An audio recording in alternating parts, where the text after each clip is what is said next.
Hey guys, how you doing? It's Tom. I'm back with another video. And on this video, I wanted to talk about like things to avoid as far as your budget and sort of like your managing your finances, okay?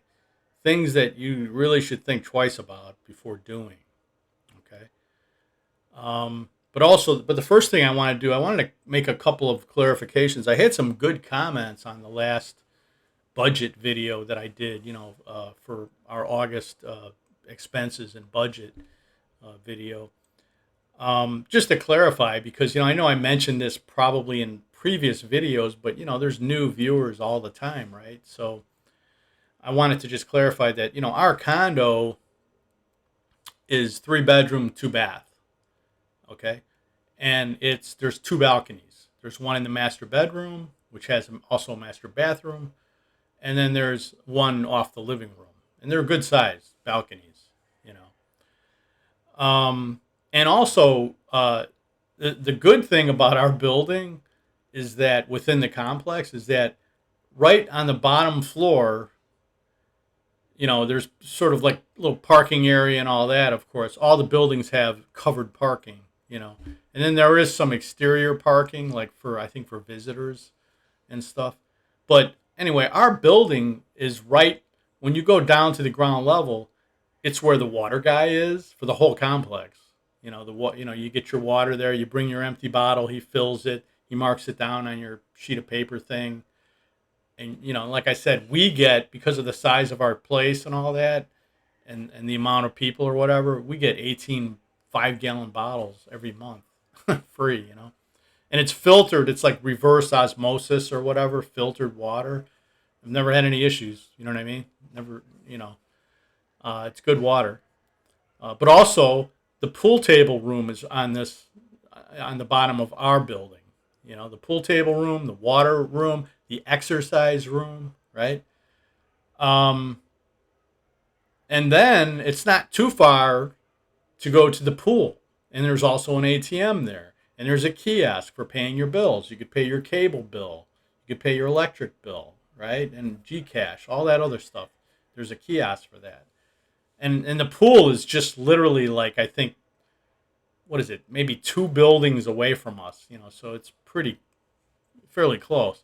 And the basketball court is like right, you know, if you go out the back entrance of our building or whatever, it's right there. You know what I mean? Like it's right next to our building. So all the amenities are really close. The only drawback is it's kind of far from the gate. So whenever we go somewhere, it's you got to walk a bit just to get to the gate. And then you go to the malls or whatever, right from there, which isn't far. But also, like if we get Food Panda delivery or Grab food delivery, we gotta meet them at the gate. They don't let them come to the building for some reason. LBC could come to the building.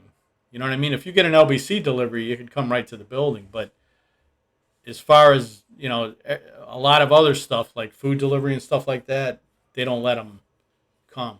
Now, if you're taking a Grab and they take you home, yeah, they give you the little ID card thing they hold at the gate, and then they can take you, of course, right to your building or right even to your elevator. Like if you go shopping, you got a lot of groceries, they'll take you right to the inside there to the elevator. No issues.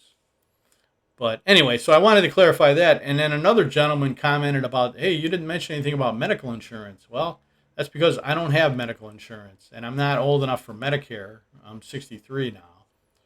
So the only thing, I mean, I basically self-insure for myself. The girls have like Phil Health, which is not really medical insurance. It's more of a discount plan. It's like 20 to 25% off.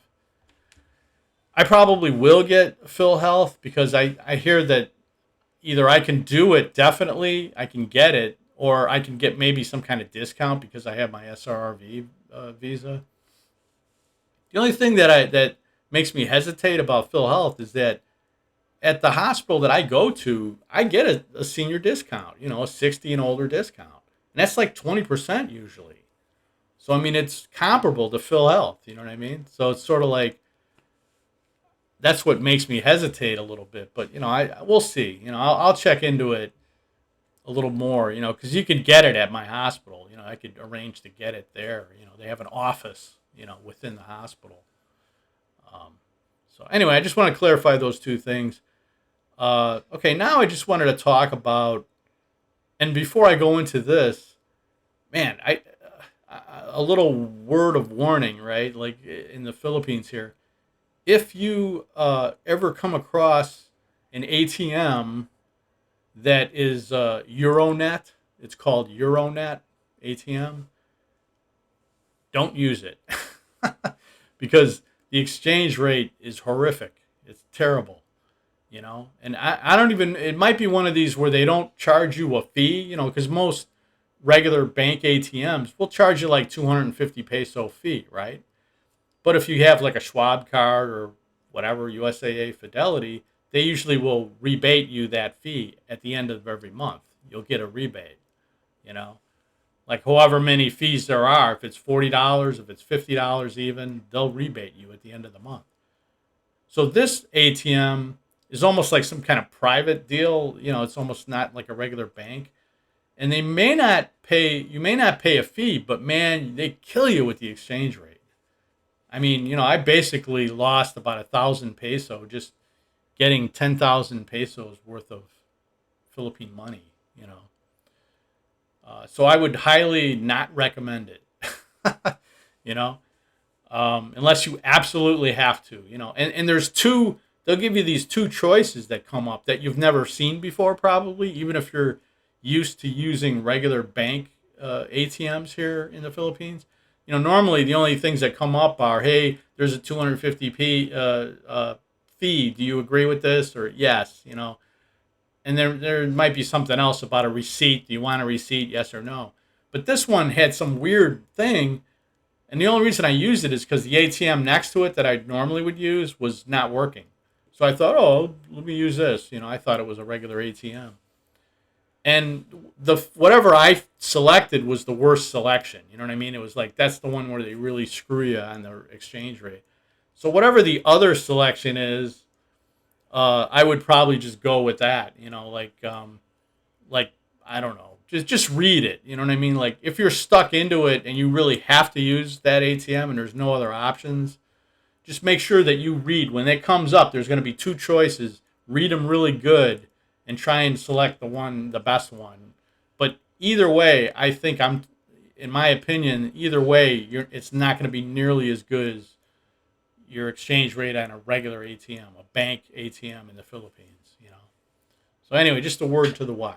Okay, it's the first time I did that. I've been living here over a year. I never used one of those before, and I didn't think that was going to happen. And I was like, oh, geez. I mean, it was the difference between the 10,000 pesos with the current exchange rate should have cost me like maybe one, even with a fee included, maybe 180, but it cost me 198. So it's like a $20 difference. Okay, that's a lot of money in the Philippines. That's like I said, that's over 1,000 pesos or whatever. 1,100 pesos actually, really. But so anyway, all right. Now let's go on to my main subject, which is if you're paying bills here, like if you have different accounts in the U.S., right? Like you have maybe a savings account, right, which is like the emergency funds and just extra money, right? That you might have in the U.S. But that's not the bank that you're paying your monthly bills with in the Philippines, right? Like maybe you have another bank like Schwab or Fidelity or whatever, because of the ATM card preference, the no fees, you might be using a bank account like that, right? To for your monthly living money, okay? Like you might have maybe your Social Security goes into that bank, right? Your income, and then whatever other income you have, if you have rental income from a property or something, it goes into that fund, and that's like your operating income in the Philippines, your living income, okay? So you have that, and then you might have another bank account, like I said, where your extra money is, and whatever it is, if it's 10,000, 20,000, 50,000, whatever, even up to, some guys have obviously six figures. But don't get in the habit. I would recommend not to get into a habit of sort of paying, like you might have a large bill, like a larger bill, like maybe you're paying income or real estate tax for a property in the US and you're paying it every 6 months and it's like a lump sum, right? Or maybe you're just paying just any kind of a larger bill that's sort of outside your normal living expenses. Well, don't, or like a credit card bill. Let's say maybe you have a credit card balance of a couple $1,000s or something like that, right? And you're wanting to knock it down, so you're like, oh, maybe I'll send it like 500 this month or whatever. Well, try to send it all that type of a money, especially if those credit card fees were incurred in the Philippines.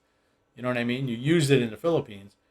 Try to pay that, make those credit card payments with your operating income instead of taking it from your savings account money. You know what I mean? Like, just, oh, well, I got the money. I mean, I got 40 grand in the bank. So I could send them $1,000, and really knock it down, the credit card, or maybe even all of it, right? Oh, I'll send them 2,000, or, pay the whole thing off. But if you get in a habit of doing that, okay, next thing you know, man, in about 3, 4, 5 years, that 40 grand is going to be 30 grand. You know what I mean? Or less, if you keep doing that, you know? So it's just another word to the wise, right? Just try to pay all your bills out of your operating income, out of your actual income that you have that in the Philippines, right? Out of that account. Even if you have to whittle it away, instead of just being able to send big lump sums to pay off like a credit card, for example, just chunk it out, man. Just pay, give them 300 or whatever instead of 600 or whatever you wanted to do, because I'm telling you, that'll happen if you're just nipping away at that savings account. And guess what? That savings account's not making any money. And the interest, I'm sure, is negligible. I mean, yeah, you might have decent interest if you have like the Capital One 360 account. You could get 4% interest or whatever. But it's still you're still going to whittle away that money if you're not careful. So that's all I'm saying about this video. That's the main point that I wanted to make on this video. And it's now if if you're one of these rich guys, and you're coming to the Philippines and you got like, whatever, 500,000 in the bank or 1 million in the bank or more than that or something. I don't know. I guess use your discretion. It's just still not a great habit to get into, to dip into savings to pay bills is not a good idea if you can help it. You know what I mean? If you got enough operating income to live on and to pay those bills with that money, then do so. Don't dip into the savings. So that's about it, guys. Please like, comment, subscribe, share, and I'll see you on the next video. Have a good day.